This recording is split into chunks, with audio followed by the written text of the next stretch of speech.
Jesse Simon. That's me. Co-founder of the culture-shifting and some might say slightly rebellious talent management agency, Other People's Children. Thanks for welcoming me to your office here in Culver City, Los Angeles. Yeah, thanks for coming by. Everything is still happening massively around us. Everyone's still in the room. We're surrounded by all things your world.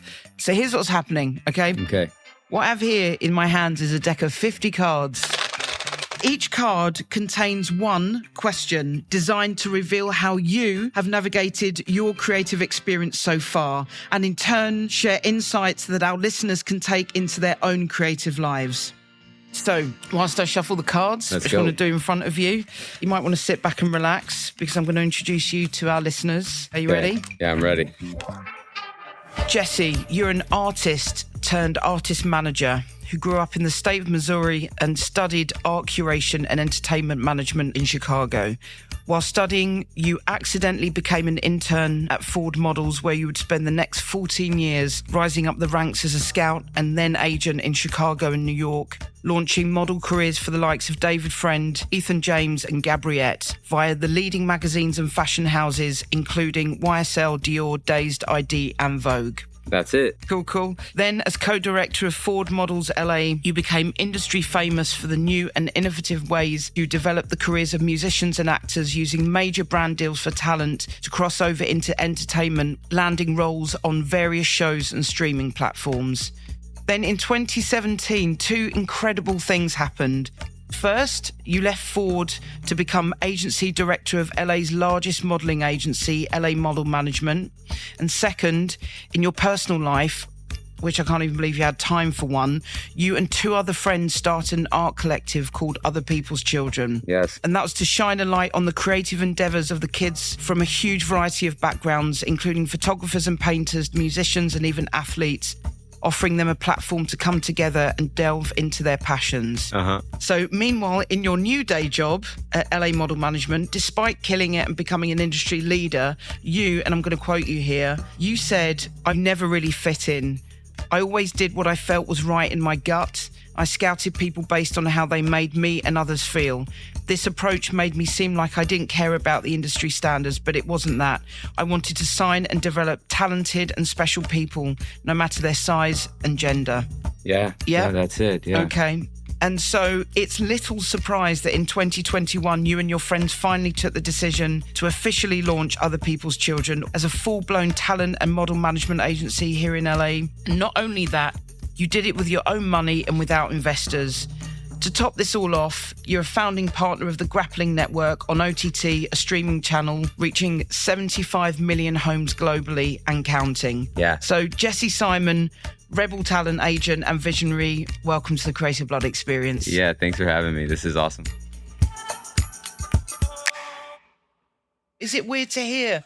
I'm not trying to put you on the spot. I'm just thinking, like, was there one bit you're like, shit, I actually did that? Yeah, well, even the art collective part of Other People's Children, like in the space that you're in, the paintings on the wall are all by artists of ours. The skate decks that are on the wall over here, we're still doing the exact same thing, except for we figured out a way to monetize it with the brand deal part. When we started... Crucial. Yeah, right. It was a bad business model. I basically rented an amazing space off of Melrose and threw art shows and music release parties and sold nothing. But my whole point was to take kids who had art that was hanging in their homes or in their studios at UCLA or wherever their art was, and put it in a shiny place that was the old Helmut Lang space on Melrose. Yeah. And it was amazing to see how people, because perspective is everything, right? So like I would go to these same kids' shows that they would hold at like random warehouses and things, and people would walk around and be like, and then they'd see it on Melrose and they'd be like, oh, how much is that? And they'd actually purchase to work, you know? It's really funny, but selling things that, it's a platform. To get it out there. Exactly. And then I get to say, hey, Nike, meet this person. They're awesome. They just made this painting. You know, you should book them because their shoe size is a 6, you know?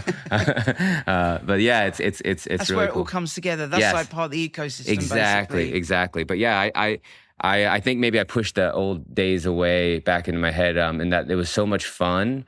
But, you know, when the gum needed to be scraped off the floor after a party, and it took me 12 hours to, with a credit card, try to get it off. So it didn't cost me 20 grand. So yeah, it's like now it's all funny. Well done. PTSD. Yeah. Back in the day. Mm-hmm. Amazing. Well, your agency is called Other People's Children, which is obviously an amazing name. It's really special, I think, like how you name things. There's always a story. Where does the name come from? So mostly because in the modeling industry, our product are human beings. And I feel like there's never been much humanity linked to the process. And I feel like when people read on a call sheet that this kid's from Other People's Children, subconsciously it reminds them like, when you're being shitty to this kid, remember like, we're all human. They're human beings, right? Whether or not that works, I'm not really sure, but it allows for me to, when people ask me that, I get to say that. And a lot of times I'll say that to a client before they book or a producer before they book. And they're like, yeah, that's true. Like when the kid's lunch order didn't come until 5 p.m., they might have been cranky because remember your kid that didn't eat till 5 o'clock? Yeah, absolutely love it.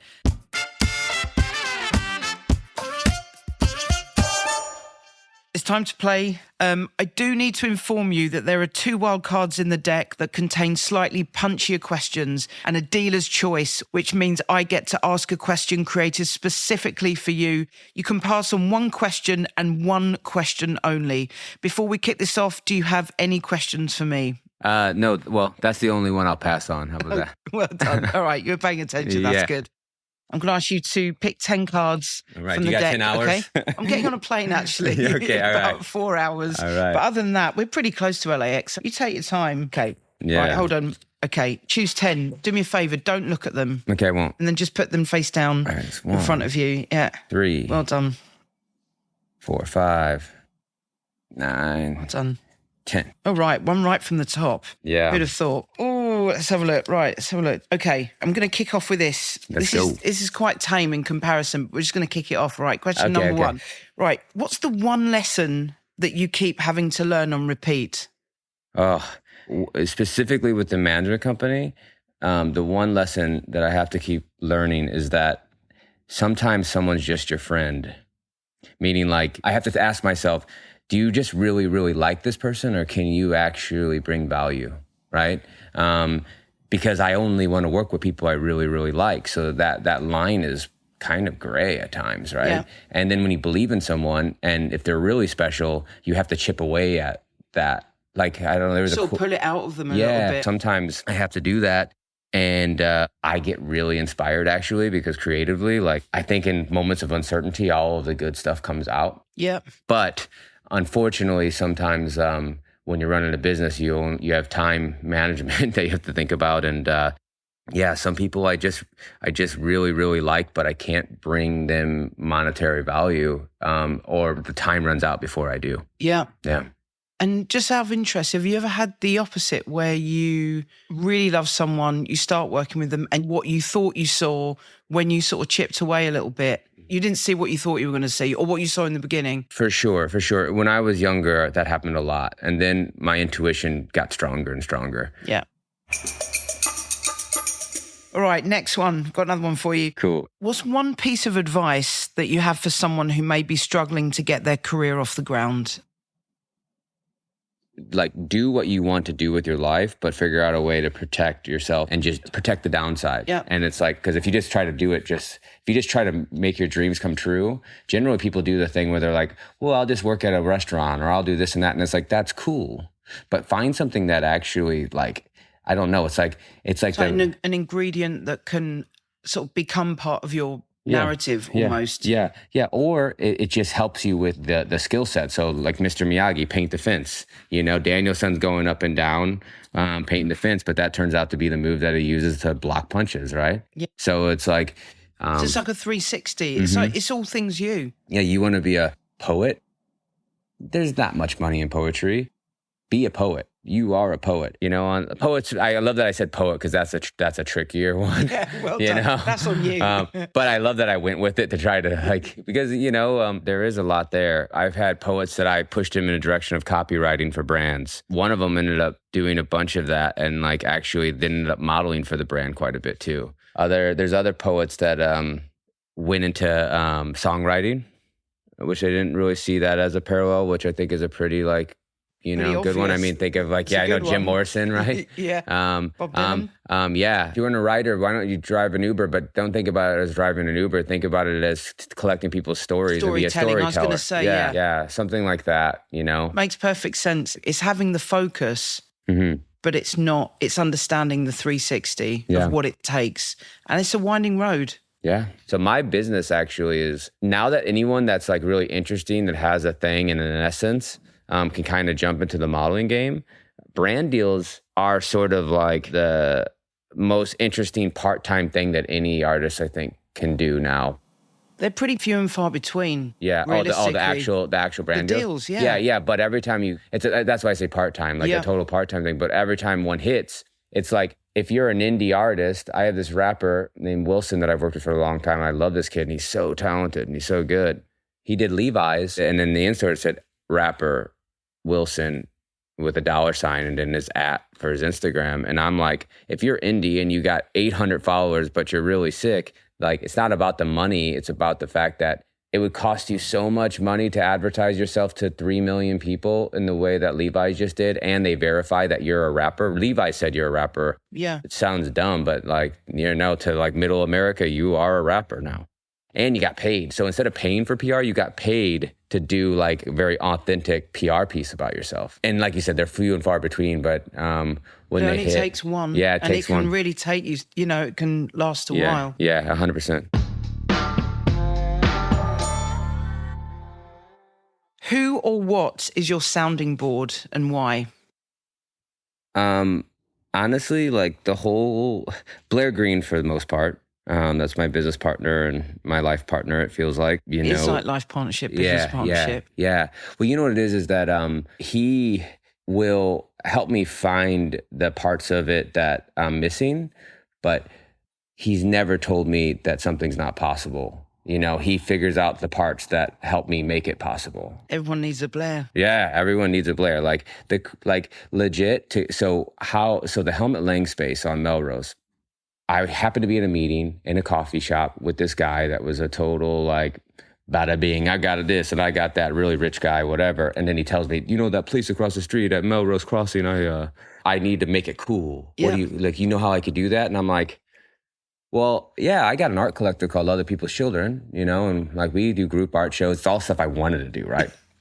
He's like, oh, okay, yeah, like who? And I was able to show him on Instagram the people I managed, like Gabriette and other people that you mentioned. Yeah. And he's like, oh, they would come here? I'm like, yeah, because we're going to have their art and whatever. I'm like, I don't have any money. Yeah. Because it's an art collective. And he's like, I bet I could work it out to where you just pay a deposit on the place. And that's why I was peeling those stickers off I told you before. Yeah. He's like, you can make it cool. I'm going to push to make this happen because then it'll be cooler and it'll probably be valued more. Yeah. So I went home and I told Blair, good news is I found a space for the thing we were talking about. Bad news is we need a company in like a day. Yeah. And he's like, well, I'll just do it. And he's like, I'll be right back. And then like the next day we had OPC LLC, you know? And I was able to fill out this contract with this guy and I only had like, you know, a day or two to do it. And then that's how it started. So Well, that's enough of a reason for Blair to be the sounding board. yeah, he's that guy.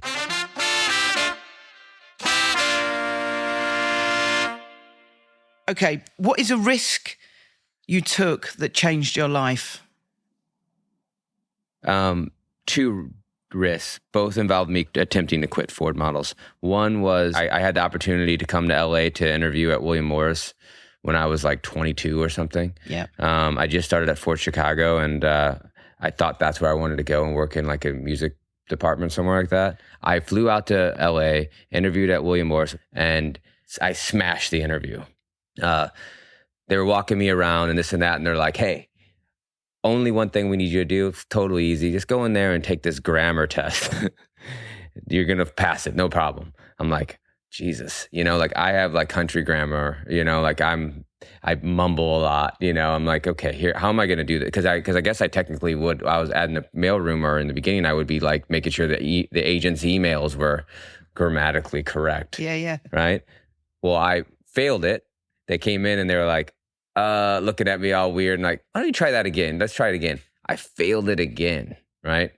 And I walked out of there not feeling anything weird because I was like, they were all in suits. They were like in cubicles, honestly. And I just was it wasn't what I imagined. You know, I knew like, I don't know if I imagined Ari Gold or what, but it wasn't the vibe that I thought it would be. Yeah. So, but I knew at that moment, oh, I want to get out of Chicago. I'm going to ask if I can get transferred to Ford LA. Yeah. So I got back to Chicago and asked to get transferred. They said no. I said, okay, well, cool. Then I'm just going to quit, you know, find my way. And when I was walking home after I quit, I got a call with a job offer to go to Ford New York. And because of certain people I scouted and stuff, they're like, we don't want to let you go. Yeah. We can't offer you LA, but we'll offer you New York. And that fundamentally changed everything for me in the fashion side. So you quit? Yeah. But they called me and offered it because that's how I got there. And then I got offered a job at an agency in LA at one point that I didn't really want to go to, but I used it as leverage to get out here. And then I'm like, hey, everything is going towards this person who's got other skills, and they're like a slash this, slash that. And LA is where all these people are. In New York, we're telling them to specialize and be models, or if you're going to be in Broadway, be in Broadway. But I'm like, but out there, you can be skater, surfer, musician, artist, model, right? And I'm like, and that's what I wanted to do. Yeah. At first I got pushed back and I was like, well, then I'll just go work at this other place. And I was like, please God, I don't want to go work at this other place. But I called the bluff and they're like, yeah, no, you can go out there. So that's how I got to Ford LA. When I got to Ford LA, I was like, I don't want to be a director. I don't want to do anything. So here's the third thing that changed my life fundamentally. I got there. I'm like, I just want to scout and do this and do that and do my thing. And then like everybody quit right when I got there. Like all the directors did.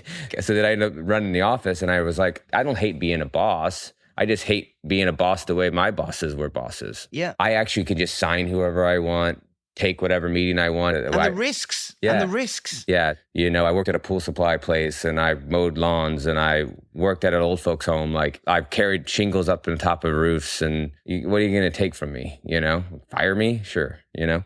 So that's kind of how I've always operated, but not in like a shitty entitled way. And then well, whatever, I'll keep it moving. But yeah, those things were the things that changed everything. They're biggies. Yeah. Amazing. Right. Here's the wild card. I'm just going to throw it in. It feels like the right time. Okay, let's do it.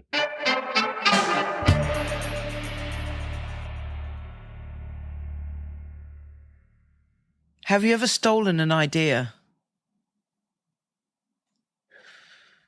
I had to have. I don't, let me think I want to think on this for a minute. I mean, I don't know if it was an idea. I think of people that inspire me, and then it's like, I just keep cutting it, you know, like a drug, like cutting it until it's mine. Yeah. I don't drink or do drugs, but I can make that reference, you know.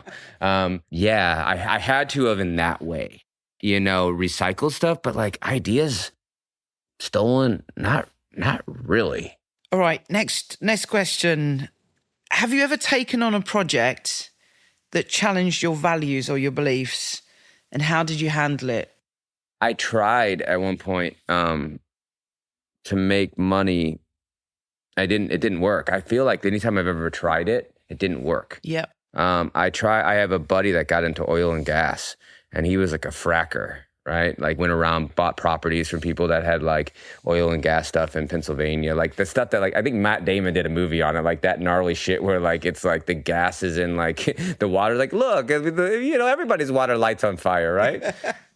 He was one of these guys. I knew what his intentions are, you know? He was just trying to make something with himself. Yeah. I flew down to Houston and I went to a convention that was an oil and gas convention, and like George Bush was speaking, right? Like, and like all these things, like I was totally a fish out of water, but he was like, you can sell anything, Jesse. I need you with me just to chime in. You don't need to know anything about any of these things, but people like you and whatever. And I knew he was rolling in it. And I'm like, I want to fund all these ideas that I have. Like, maybe what do I care? I'm doing it anyway. I'm like, and then I like convinced myself, or I'm like, I'm driving my car, you know, there's gotta be some blood money in this oil that's in my car, right? Like whatever. And it is true. It's kind of like, I hate hypocrites, and we're all hypocritical to a certain extent. But even like me, being me, and like I don't think it worked, because imagine me with a bunch of like oil and gas people. I did not. If there were any stories in this life that I thought you were going to throw out, it wasn't this. Yeah, it wasn't this. But trying to lease people's land, and then they say no, and you lease the property next to it, and then you drill sideways underneath their land because you're like, cool. But you don't have the mineral rights. Yeah. And we're going to go ahead and make your water taste like arsenic. You know, like good news is I wasn't helpful in that conversation. But yeah, that was the only time. that I feel like I really went against my morals, and it didn't even work. That's the moral of the story. Yeah, that's it. Yeah, It never works out. Yeah, it never works out. All right, I got another one for you. Mm-hmm. Describe your ideal creative environment using all 5 senses. Anywhere. I don't want this to sound creepy, but it's like if you sort of closed your eyes and imagine like the dream scenario: taste, smell, touch, sight, and sound. This is going to sound crazy, but it's ice climbing. I got really into climbing about a decade ago. Rock, like traditional climbing using gear and all this. I don't do any free soloing because, I want to live a longer life than that. But like ice climbing, I'm really into. I have this sort of thing where I'm like, okay, I hurt, therefore I am. Like I'm really present. Because you can feel like the cold in your hands, you can feel certain things, and you're very hyper aware, and you're not really thinking about ideas, but there's little flashes in my head of like things that I've thought about. You're paying attention, but like you also don't want to think about how you're hanging and there's nothing below you and you're belaying someone up. Your hands start to sweat even though you're not nervous because your body's like, you're not a bird, like you're not a spider. You're not supposed to be here. So then like the thoughts of like, what the fuck are you doing right now turns into what am I doing with my life? Okay, let's think about that. What does it sound like?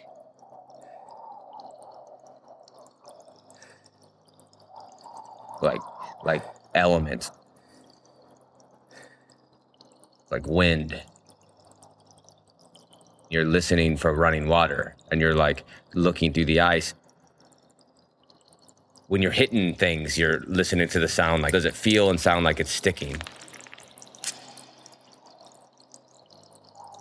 There's minerals and everything. You're drinking water that's running off of a mountainside from runoff. When you eat your food, you can taste the rock that's on your hands. What does it smell like? It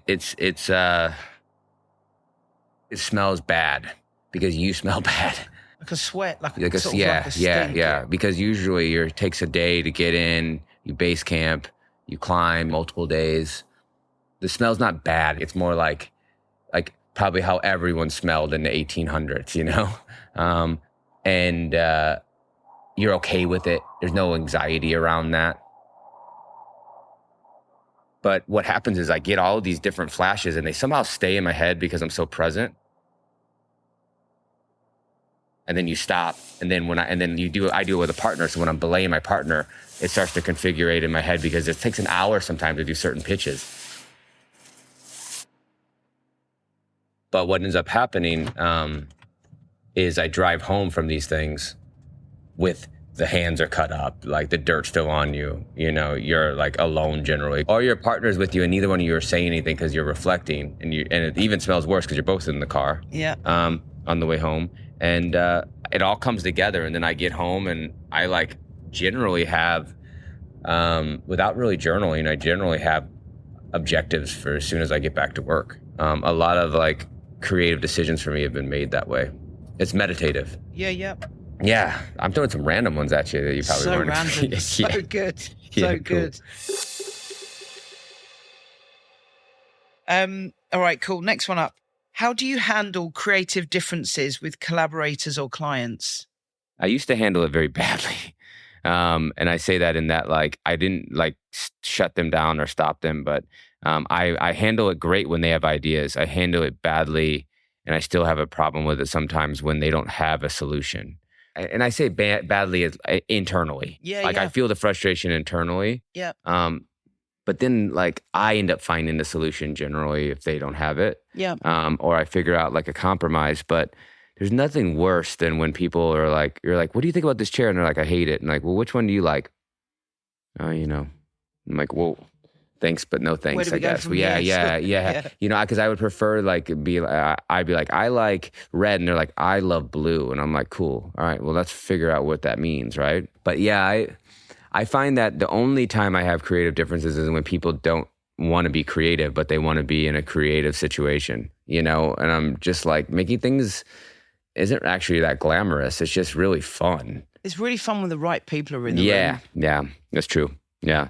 What about from an artist perspective? Like if you're an artist and you had a difference with a collaborator or a client, is there anything that you would always say? Like, for example, like take the time to listen. Don't write something off until, like, don't assume it's a difference until it actually is, for example. If someone's really passionate about something, that's enough for me. And then I just switch my gears to like, how do I hype this thing no matter what it is? If someone's wishy-washy, then I just tell them, if there's doubt, don't do. The thing that matters in the end is like the confidence part. So if you don't have it, you know, we should probably wait till you do, you know, because at the end of the day, like if you go into a thing and you have if you're doing a presentation and you're talking, like people, they'll feed off of how much you love it. Yep. But if you don't love it, they're going to feel that. If you show a portfolio, like say in modeling, I always tell all these kids, I'm like, when I go through, I'm like, I love this picture. Like, I don't know. I'm like, okay, well, despite the fact that I think this will do great for you and help you get work, and despite the fact that I know it's good and I know who it was shot by and I know that they're popping off and that's a conversation piece in general and all of these things that I already know.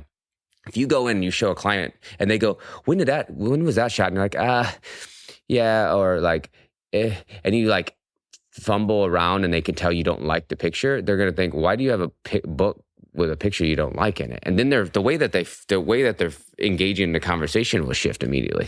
I think it's really interesting because I think a lot of the times, like when you go and show things, a lot of the time, if you've put something in front of somebody that means something to you but isn't right, that's why I think, you know, for someone to come in and edit a portfolio with fresh eyes, they're going to pick the pictures that, exactly like you just said, that you know will resonate for a lot of different reasons. Yeah. But a lot of the time, I think artists can put work in their portfolios, for example, that means something to them because they were like, shit, I spent so much money on that. Like, this has to go in. But it's sort of for the wrong reasons, potentially. Yeah. I know that was a friend, so I can't sort of, let that person What's the intention? down. Yeah, exactly. Yeah. The intention is to get the gig. Otherwise, you know.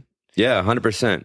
This is a quick fire round. You pulled this card. I love this one. Yeah, cool. Don't think about it. Just say how you feel. Gotcha. Okay, so finish these sentences in as few words as possible. Oh, okay. You ready? I got you, yeah. Okay, right. My process is... quick. When I'm stuck, I... fail fast. A project is done when... the money's collected. The one thing I'll never make is... something that is hurtful. Done. Yeah.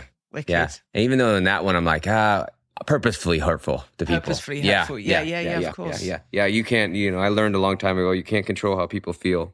Yeah. But yeah, if you're trying to hurt people, then you probably suck. Yeah. They're not our people. Not our people, no. Nah. All right, last question. If you could whisper a piece of advice to your younger self, what would you say? Journal. And I still haven't listened to that advice. You haven't taken your own advice? I haven't taken my own advice with journaling. It's because my handwriting's terrible. Oh, work on your handwriting. Oh, it's so underrated, so isn't it? It's so sexy when someone's got good handwriting as well. Yeah, it is. It really is. Well, that's, 10 questions. I'm going to head off. I'm going to try and get a flight. If I miss it, that's just good for me. You can stay here. We got a shower. We got a couch. That's perfect. Yeah. I'm in.